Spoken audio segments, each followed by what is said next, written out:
Hi viewers, good evening. నేను మీ Nagaraju geologist Nalgonda. మీరు చూస్తున్న ఈ బోర్ వచ్చేసి మన కనగల మండలం రేగేట గ్రామం. రైతు వచ్చేసి తను సార్ లాయరు గుంటి నరేంద్ర గారు. ఈ బోర్ నేను గత నెలలో సర్వే చేస్తే మొన్న రీసెంట్గా డ్రిల్ చేశారు. ఇక ఇది మొత్తం ఏరియా వచ్చేసి 2 ఎకరాలు పెట్టు. ఇక్కడ గ్రానైట్ ఏముందంటే part of the peninsular gneiss complex ఉంది అండ్ మెటమార్ఫ్ రాక్ ఉంది అన్నాడు. ఇది రేగేట నుంచి అటు మునుగోడు మండల కొరటికల్ గ్రామం పోతా ఉన్న కొద్ది రైట్ సైడ్ మొత్తం గ్రానైట్ ఫామ్ ఎక్కువ ఉంది. మధ్యలో ఇంట్రూజివ్ రాక్గా డైక్ ఫామ్ అయింది. అలాగే ఈ రేగేట నుంచి అటు కనగలు పోతుంటే వెస్ట్ సైడ్ పోతుంటే మొత్తం ఒక left side part of the ఒక పెద్ద డైక్ కనపడుతుంటుంది. మీరు రోజువారీగా సరౌండింగ్లో ఉన్న ఏరియా కనపడుతుంటే పెద్ద డైక్ ఫామ్ అయింది.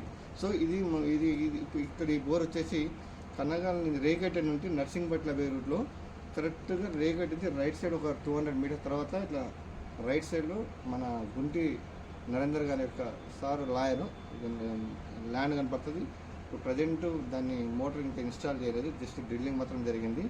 మొత్తం black granite area, black soil ఉన్న ఏరియా. ఈ పాయింట్కు ఇక్కడ చూస్ చేయడానికి కారణం సాధారణ 2 పాయింట్లు డిటెక్ట్ చేశాను. ఈ పాయింట్ చూస్ చేయడానికి నియర్ బై కరెక్ట్ 100 మీటర్ దూరంలో ఒక సక్సెస్ఫుల్ బోర్ ఉంది. సో లీనియమెంట్ ప్రకారం చూస్తే ఇదే లైన్లో వెళ్తున్న ఆలోచనతో అక్కడ నేను జియో ఫిజికల్ సర్వే చేశాను. సో రిజల్ట్ ఇలా వచ్చింది. సో మీ భూమిలో కూడా ఇలాంటి యొక్క లీనియమెంట్ పట్టుకుంటే మంచి బోర్లు పడే అవకాశం ఉంటుంది. సో నా ఛానల్ చూడండి, సబ్స్క్రైబ్ చేయండి, లైక్ చేయండి. Thank you.